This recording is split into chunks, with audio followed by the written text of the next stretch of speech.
Hello everyone, मी चैत्राली चॅनेलवर तुम्हा सर्वांचं पुन्हा एकदा मनपूर्वक स्वागत. तर आज मी बनवत आहे आप्पे. तर आप्प्याची रेसिपी मी तुमच्याबरोबर शेअर करत आहे. चला पाहूया आप्पे कसे बनवायचे ते. तर इथे मी रात्री भिजत ठेवलेले होते मोठभर हरभरा डाळ, अर्धी वाटी उडीद डाळ आणि 3 वाट्या तांदूळ. जाडा तांदूळ घेतला होता मी आणि तो रात्री भिजत ठेवला होता आणि सकाळी ते मी मिक्सरमध्ये वाटून घेतलं होतं. आणि तिन्हीचं पण मी बारीक पेस्ट करून घेतली होती. जास्त पाणी घालायचं नाही आहे, थोडंच अगदी पाणी घालायचं आहे. आणि म्हणजे जेणेकरून ते आप्पे पात्राला चिकटणार नाहीत. जर तुम्ही जास्त पाणी घातलं आणि जर ते पातळ झालं तर आप्पे चिकटण्याची शक्यता असते. आणि मी पोहेसुद्धा यामध्ये घालत नाही, कारण आप्पे चिकटण्याची शक्यता असते. जर आंबोळी मी करणार असेल तर त्यामध्ये मी थोडेसे पोहेसुद्धा घालते भिजवून. तर आता हे मी वाटून झाल्यानंतर पुन्हा 7-8 तास मी ठेवलेलं आहे दिवसभर आणि मी संध्याकाळी आप्पे करायला घेतलेले आहेत. आणि आता मी इथे फोडणी देत आहे चटणीसाठी. तर मी इथे चटणी बनवून घेतलेली होती आधीच खोबऱ्याची आणि त्याच्यावर मी आता जिरे, मोहरी, हिंग आणि कढीपत्त्याची फोडणी घातलेली आहे. तर फोडणी झालेली आहे आता. तर आपण आता आप्पे कसे बनवायचे हे पाहूया. तर आप्पे पात्रात आता मी हे छान आता आपलं पीठ फुगलेलं आहे. तुम्ही बघू शकता किती छान अशी त्याला जाळी आलेली आहे, म्हणजे फुगून आलेलं आहे ते पीठ.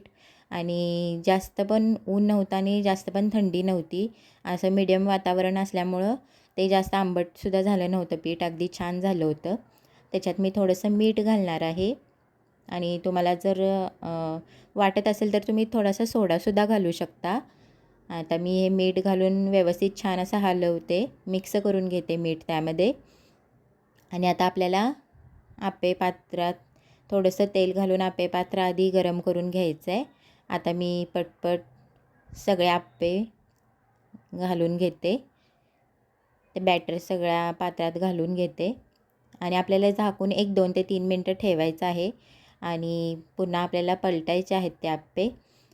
आणि आणखीन 2 मिनटं दुसऱ्या साईडने आपल्याला ते भाजून घ्यायचे आहेत आणि मग आपण ते काढून घ्यायचे आहेत. तर अशा प्रकारे मी 2 प्रकारचे आप्पे केले होते. एक म्हणजे प्लेन आप्पे जे आपण चटणीबरोबर खातो. तर दुसऱ्या पद्धतीचे केले होते ते मी कांदा, कोथिंबीर आणि टोमॅटो घालूनसुद्धा आप्पे केले होते. तर त्या थोडंसं बॅटर राहिलं होतं, तर शेवटचे मी 2 घाणे तसेसुद्धा काढले होते. तसेसुद्धा नुसते खायला ते छान लागतात आणि टेस्टसुद्धा छान येते. तर माझ्या मुलीसाठी मी ते केले होते. आणि त्यामध्ये जर तुम्ही लहान मुलांसाठी जर करणार नसाल तर मोठ्यांसाठीसुद्धा आपण त्याच्यात मिरची बारीक चिरून घालू शकतो. मिरचीनं सुद्धा छान चव येते. पण मी इथं परीसाठी केले होते त्यामुळे मी मिरची घातली नव्हती. फक्त त्याच्यामध्ये मी कांदा, कोथिंबीर आणि टोमॅटो घातला होता. तर तशा पद्धतीने पण तुम्ही एकदा ट्राय करून बघा, ते छान होतात आप्पे. तर आजची ही तुम्हाला आप्प्याची रेसिपी कशी वाटली हे मला तुम्ही कमेंट्समध्ये नक्की सांगा. आणि माझ्या चॅनेलला लाईक, शेअर आणि सबस्क्राईब करा. आता भेटू आपण असंच काही रेसिपीज घेऊन नेक्स्ट व्हिडिओमध्ये. तोपर्यंत बाय बाय.